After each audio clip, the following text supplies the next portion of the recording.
नमस्कार, आप देख रहे हैं इंडिया टीवी। आपके साथ मैं हूं मीनाक्षी जोशी। जब राजस्थान का करौली जल रहा था तो कांग्रेस का पार्षद मतलूब अहमद फोन पर ऑर्डर दे रहा था। करौली में दंगे और हिंसा के सबूत अब सामने आ रहे हैं। करौली हिंसा का सबसे नया, सबसे ताजा वीडियो आप इंडिया टीवी पर देख रहे हैं। इस वीडियो से साफ हो जाता है कि दंगे का सबसे बड़ा आरोपी कांग्रेस का पार्षद मतलूब अहमद है। उसका रोल शीशे की तरह साफ हो गया है। कांग्रेस का पार्षद मतलूब अहमद ठीक उसी जगह पर जहां पर हिंसा हो रही है वहां मौजूद था। ठीक इसी जगह पर उपद्रवी गाड़ियों को तोड़ रहे हैं, आगजनी हो रही है। इस वीडियो में कांग्रेस का पार्षद मतलूब अहमद हिंसा के दौरान लगातार फोन कर रहा है। पुलिस वालों से उलझता उसका भाई मुश्ताक आपको दिखाई देगा। तो दंगे का एक और आरोपी फहीम, उसका भाई अंशी भी वीडियो में दिखाई दे रहा है। आप पहले पूरा वीडियो देखें।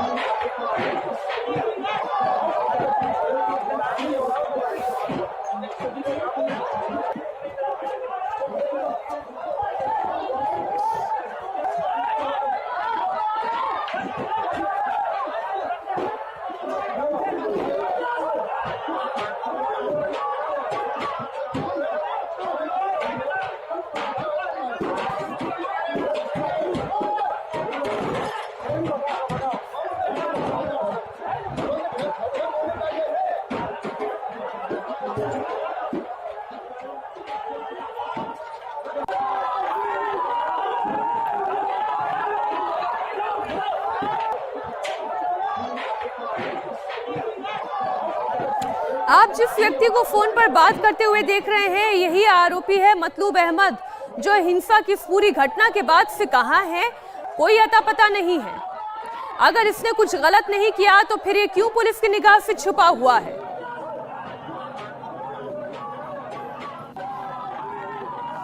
पुलिस के सामने सामने हाथों में लाठी से एक के बाद एक वार किए जा रहे हैं। पुलिस वहीं पर मौजूद है।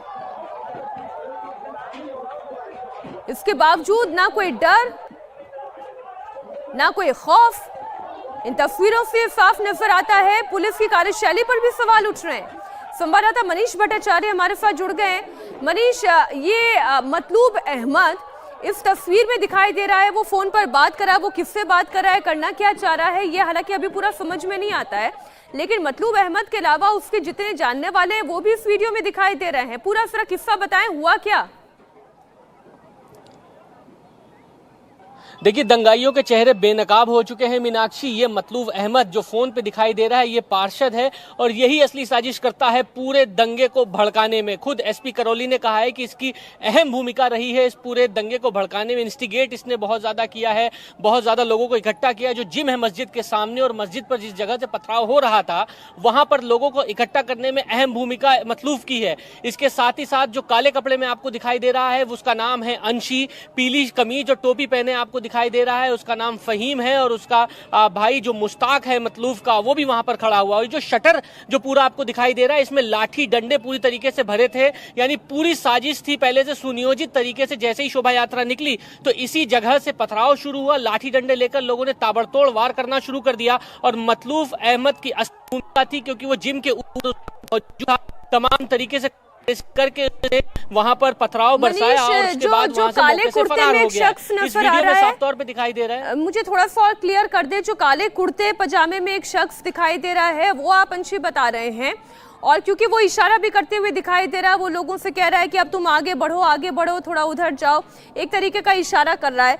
यानी सुनियोजित तरीके से पूरी प्लानिंग के साथ पहले डंडे इकट्ठे किए, वरना दुकानों में डंडे कौन रखता है, छतों पर पत्थर कौन रखता है।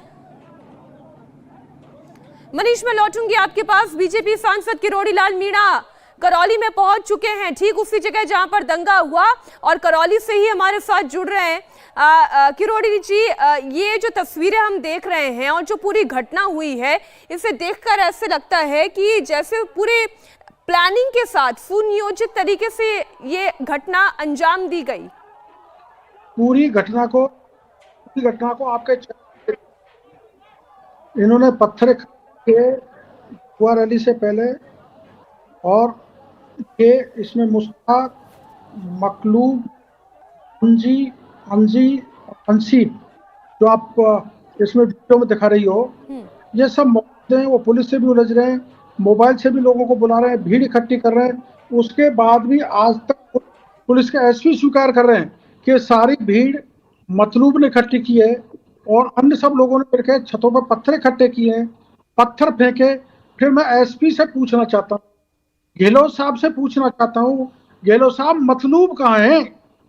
ये तुष्टीकरण की पराकाष्ठा है कि आपने उन लोगों को तो पकड़ लिया जो जुलूस में शांतिपूर्ण तरीके से जा रहे थे, जिन्होंने कोई उपद्रव नहीं किया। उनकी मोटरसाइकिलें रह गई, उनकी दुकानें लुट गई, दुकानें जल गई, उनको तो आप गिरफ्तार कर रहे हो। लेकिन असली ये लोग कहाँ पर हैं जिन्होंने ये हिंसा फैलाई है? वो पीएफआई के लोग कहाँ हैं जिन्होंने दो दिन पहले आपको पत्र लिखा था कि यहाँ ये वारदात हो सकती है? तो पीएफआई भी इस षड्यंत्र में है। तो गहलोत साहब चुप क्यों हैं? इनको गिरफ्तार क्यों नहीं करना चाहते? ये राजस्थान की जनता को बताएं, देश की जनता को बताएं। लेकिन किरोड़ी जी, आपको ऐसा नहीं लगता कि पुलिस की कार्रवाई भी थोड़ी सवालों के घेरे में आती है? क्योंकि जो इंटेल रिपोर्ट होती है वो तो किसी भी इलाके के पुलिस थाने तक पहुंच जाती है कि वहां पर ऐसी घटना को अंजाम देने की कोशिश की जा रही है, छतों पर पत्थर इकट्ठे हो रहे हैं या लाठियां इकट्ठी हो रही हैं।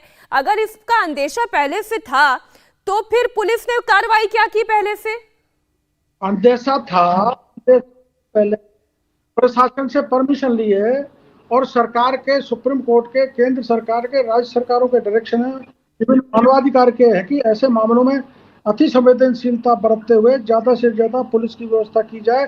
लेकिन की नहीं गई। पत्थर इकट्ठे होते गए और 2 दिन पहले इंटेलिजेंस ने आगाह कर दिया था जिला पुलिस को कि ये मामला बढ़ सकता है, उसके बाद भी व्यवस्था नहीं करना।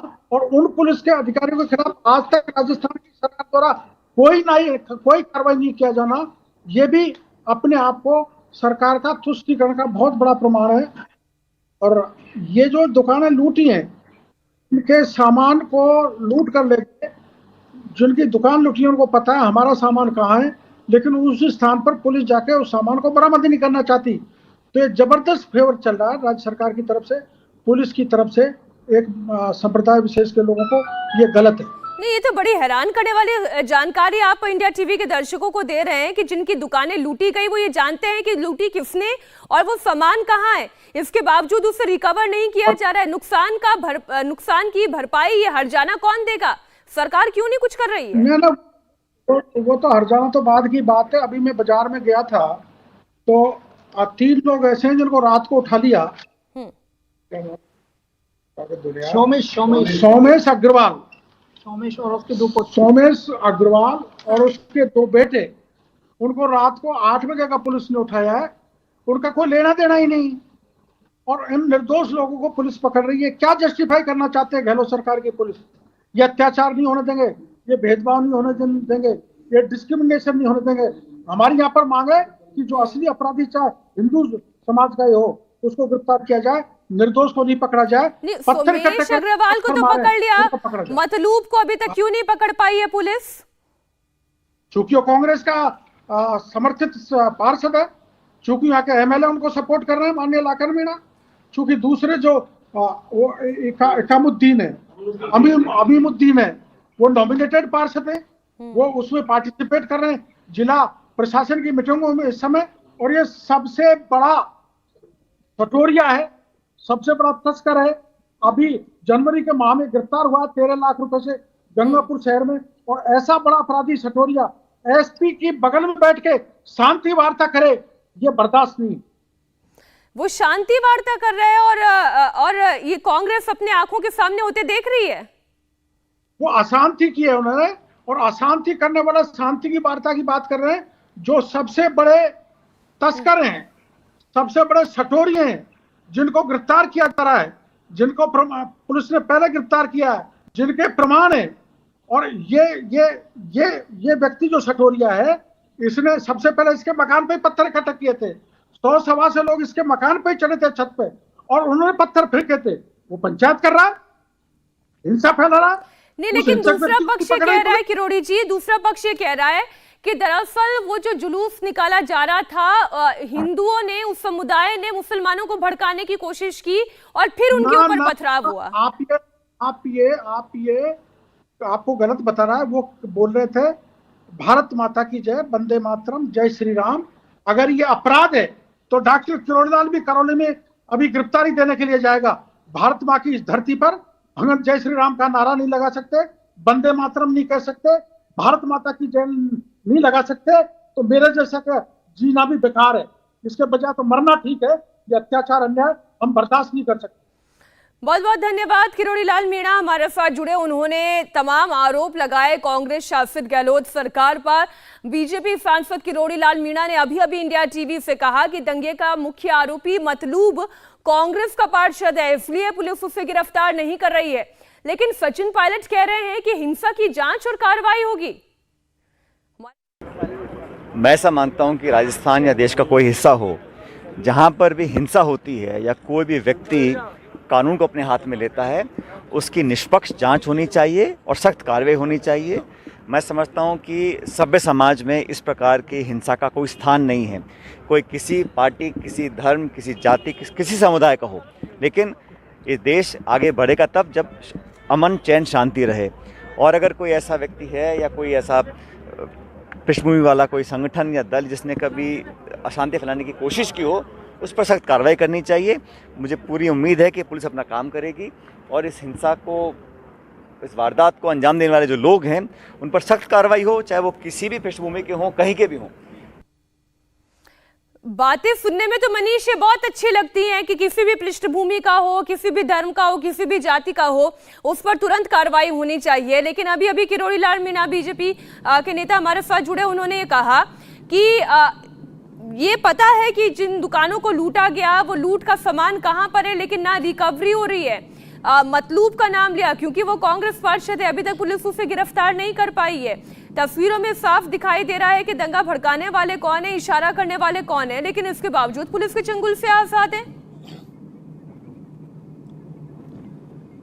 देखिए, बहुत बड़ी लापरवाही है पुलिस की। सबसे पहले तो मैं आपको बताऊं कि इंडिया टीवी के पास ही सबसे पहले वो दस्तावेज मौजूद थे। हमने वो ऑर्डर दिखाया कि जयपुर पुलिस मुख्यालय एडीजी लॉ एंड ऑर्डर हवा सिंह घुमरिया की तरफ से एक ऑर्डर निकला था 30 मार्च को, जिसमें ये साफ तौर पे लिखा था कि जो शोभा यात्रा निकलेगी उसमें पूरे दंगा निरोधी जो भी है उपकरण, उसके साथ पुलिस की तैनाती होनी चाहिए।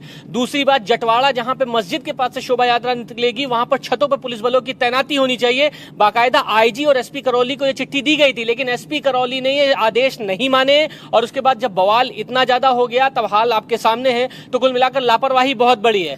दूसरी चीज ये है कि ये तस्वीरें सबके सामने, जिसमें मतलूब और तमाम वो चेहरे साफ कर। आपसे और डिटेल चाहती हूं, जब ये रिपोर्ट थी कि संवेदनशील है, संवेदनशील ही नहीं, अति संवेदनशील मसला है, तो छतों पर पुलिस क्यों नहीं थी? एसपी करौली ने क्यों इस बात को इग्नोर किया? उसके ऊपर कौन सी कानूनी कार्रवाई हुई अभी तक? कुछ भी नहीं हुआ है। एसपी बाकायदा अपने पद पर बने हुए हैं। पीएफआई जब 3 दिन पहले चिट्ठी लिख रही है, सरकार को बता रही है कि वहां पे दंगा हो सकता है, तो लोकल इंटेलिजेंस क्या कर रहा था, ये एक बहुत बड़ा सवाल है। खुद एडीजी वहां पर कह रहे हैं कि वहां पर पुलिस बलों की तैनाती करें क्योंकि शोभा यात्रा निकल रही है, कुछ भी ऐसा हो सकता है जिससे कानून व्यवस्था बिगड़ सकती है। तो आपने पुलिस बलों की तैनाती क्यों नहीं करी? उसके बाद एसपी भी वहां पर बरकरार है। एसपी के ऊपर गाज गिरनी चाहिए क्योंकि लापरवाही बहुत बड़े स्तर पर नजर आई है। आईजी और एसपी के नाम पे बाकायदा वो चिट्ठी 30 मार्च को डिस्पैच कर दिया गया था और बड़े बड़े अक्षरों में लिखा हुआ है कि दंगा निरोधी उपकरणों के साथ पुलिस बलों की तैनाती करें, छतों पर पुलिस बलों को लगाया जाए, शोभा यात्रा जहां से निकलेगी वहां पर बैरिकेड्स लगाए जाएं और कानून व्यवस्था मुकम्मल करने के लिए पूरी तैयारी की जाए। लेकिन अगर ये शायद व्यवस्था पहले कर ली जाती और अगर पहले ही तैनाती हो जाती तो शायद ये बवाल नहीं होता। और उसके बावजूद जब ये तमाम वो चेहरे बेनकाब हुए हैं तो अभी भी पुलिस की गिरफ्त से फरार है और एसपी करौली छोड़िए, कोई भी पुलिस अधिकारी कैमरे पर आकर खुल के कुछ कहने को तैयार ही नहीं हो रहा है। मीनाक्षी, बहुत शुक्रिया मनीष, पूरी जानकारी के लिए। आप नजर बनाए रखिएगा, हम आगे भी आपसे अपडेट लेते रहेंगे। और मनीष भट्टाचार्य जिस लेटर का जिक्र कर रहे हैं वो आपको अब हम इंडिया टीवी पर दिखाते हैं। राजस्थान के डीजीपी ने पहले ही एहतियात बरतने के आदेश दिए थे। संवेदनशील जगहों पर बैरिकेड्स लगाने के साथ ही छतों पर पुलिस तैनात करने के साथ दंगा रोकने के लिए सभी तैयारियों के आदेश डीजीपी ने दिए थे और 30 मार्च को ये आदेश दे दिए गए थे। लेकिन इसके बावजूद करौली के एसपी ने आदेश को गंभीरता से नहीं लिया, क्यों नहीं लिया, इसका जवाब देना होगा।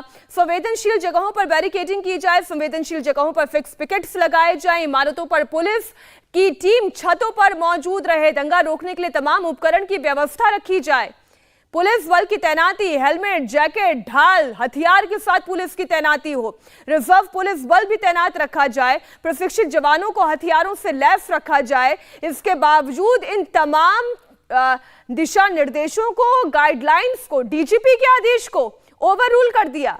एसपी ने आखिर ऐसा क्यों किया, इसका जवाब उन्हें देना होगा। ये लापरवाही है या वो भी इसी कांड में पूरी तरीके से संलिप्त हैं, इस सवाल का जवाब देना होगा। करौली में दंगे का नया वीडियो आया।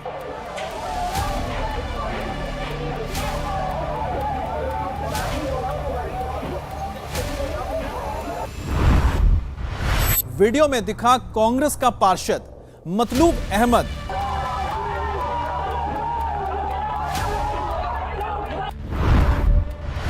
करौली में कांग्रेस पार्षद ने ऐसे दंगा कराया।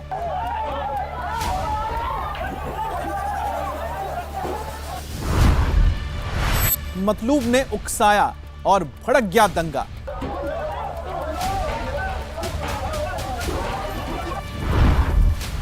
पहली बार कैमरे पर मतलूब के खिलाफ सॉलिड सबूत।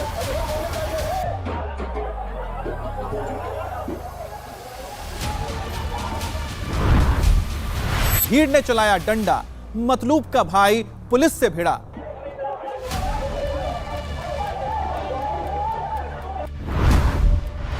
वीडियो में दिखे मतलूब के दंगाई साथी।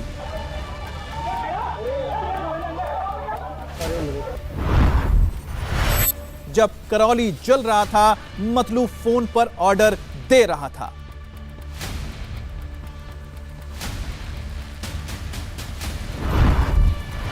करौली दंगे के 6 दिन बाद कहां फरार है मतलूब?